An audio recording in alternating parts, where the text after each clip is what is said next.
sage que le tsar. Chaque jour, sur son trajet du palais à la cathédrale, le tsar passait dans son carrosse devant une pauvre ferme délabrée. Un jour, le tsar aperçut le fermier qui fumait la pipe, appuyé contre la clôture de sa ferme. Le tsar fit arrêter son carrosse pour lui parler. Aussitôt, le fermier tomba à genoux. « Majesté, vous me faites un immense honneur, ainsi qu'à ma ferme, au plus petit caillou de la dernière des mottes de terre, d'arrêter votre carrosse ici et de poser le pied sur mon humble domaine. » Le tsar fut stupéfait de ce discours. « Ton langage n'est pas celui d'un paysan. Qui t'a enseigné de si bonnes manières? » « Ma fille dit que les mots sont notre plus grande richesse et que je dois m'en servir au mieux. » « C'est une fille avisée que la tienne. »« Oh, sire !» s'écria le fermier. « C'est la personne la plus intelligente de toute la Russie. J'ignore d'où elle tient cela.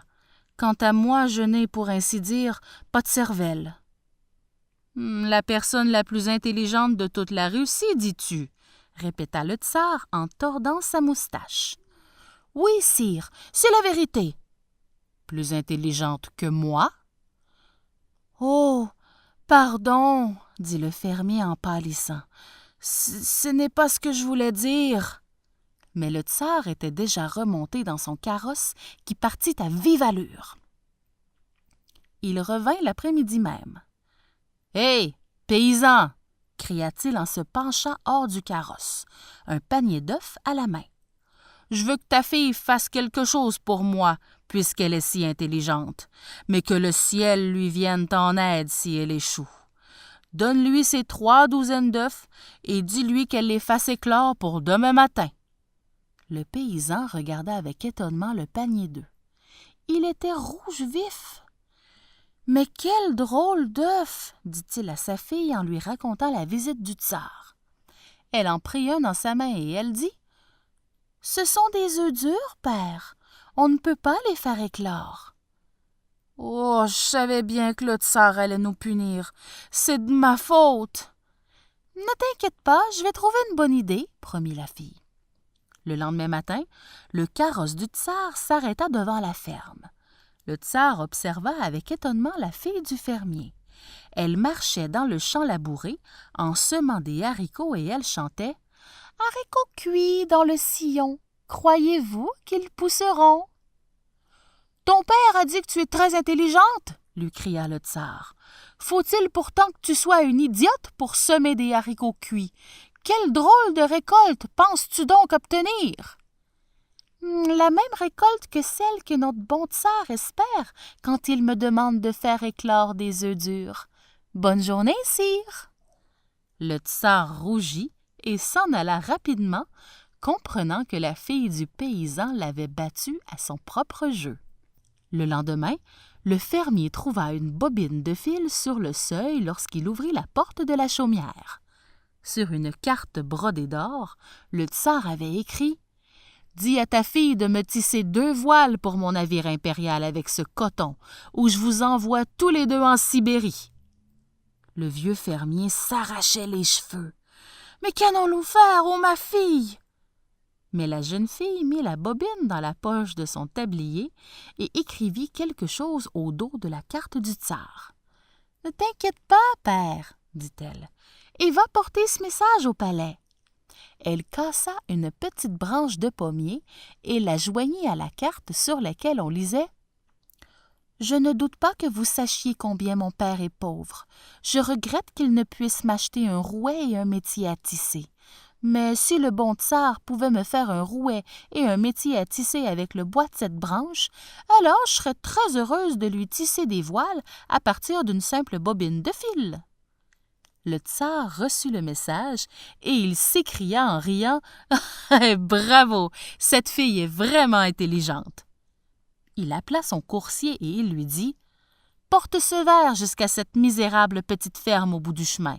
Dis à la jeune fille qui vit là que si elle peut vider la mer à l'aide de ce verre avant demain, je l'épouserai. » Lorsque la jeune fille reçut ce message, elle éclata de rire. Puis, elle prit le petit tabouret de la cuisine et, empruntant le cheval du messager, elle galopa à toute allure jusqu'au palais.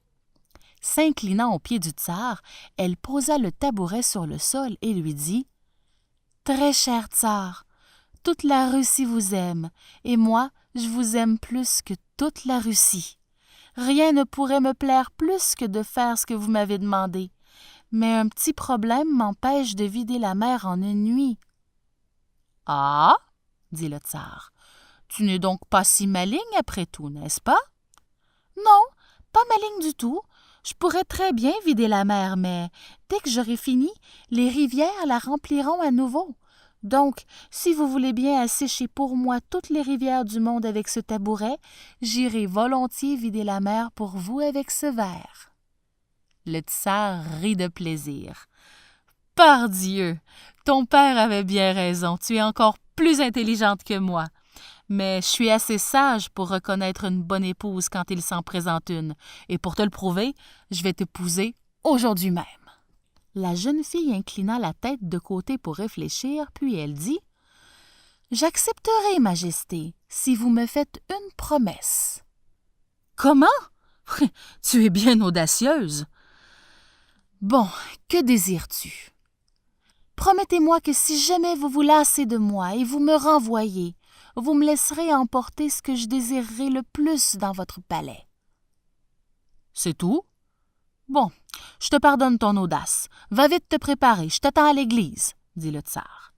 Ainsi, la pauvre fille du fermier devint la tsarine de toutes les Russies. Les époux vécurent très heureux pendant de nombreuses années. Mais en vieillissant, le tsar devint désagréable et impatient. Il se mettait souvent en colère contre les habitants du palais et même contre la tsarine. « Tu te crois plus sage que tous les autres? » tonna-t-il un jour. « Eh bien, retourne d'où tu viens et emporte ta sagesse avec toi. J'en ai assez de toi. Va-t'en !» La tsarine fit une révérence à son époux et retira sa couronne. « Très bien, mon cher, je ferai ce que tu voudras, mais ne boirais-tu pas un dernier verre avec moi? » Lorsque les verres furent apportés, elle versa en cachette un somnifère dans le vin du tsar. 1 minute plus tard, il ronflait, affalé sur son trône. La tsarine demanda qu'on lui apporte une malle, y mit le tsar et ferma à clé. Ensuite, elle appela les serviteurs et leur fit porter la malle sur un chariot. Elle retira sa belle robe et se vêtit de ses vieux habits rapiécés d'autrefois, puis elle conduisit le chariot jusqu'à sa vieille ferme. Lorsque le tsar se réveilla, il était étendu sur un matelas de paille à même le sol de la misérable chaumière. « Qu'est-ce que je fais ici? Comment as-tu osé enlever le tsar? J'aurai ta tête pour cela, misérable femme! »« Mais, mon cher mari, » lui dit sa femme en levant la tête de son ouvrage, « tu m'as promis le jour de notre mariage que si tu me chassais, je pourrais emporter avec moi ce que je préférerais à tout dans le palais. Eh bien, c'était toi. » Alors seulement, le tsar comprit quelle chance il avait d'avoir une femme aussi sage et aussi merveilleuse. Tous deux repartirent dans leur palais et y finirent leur vie très heureux.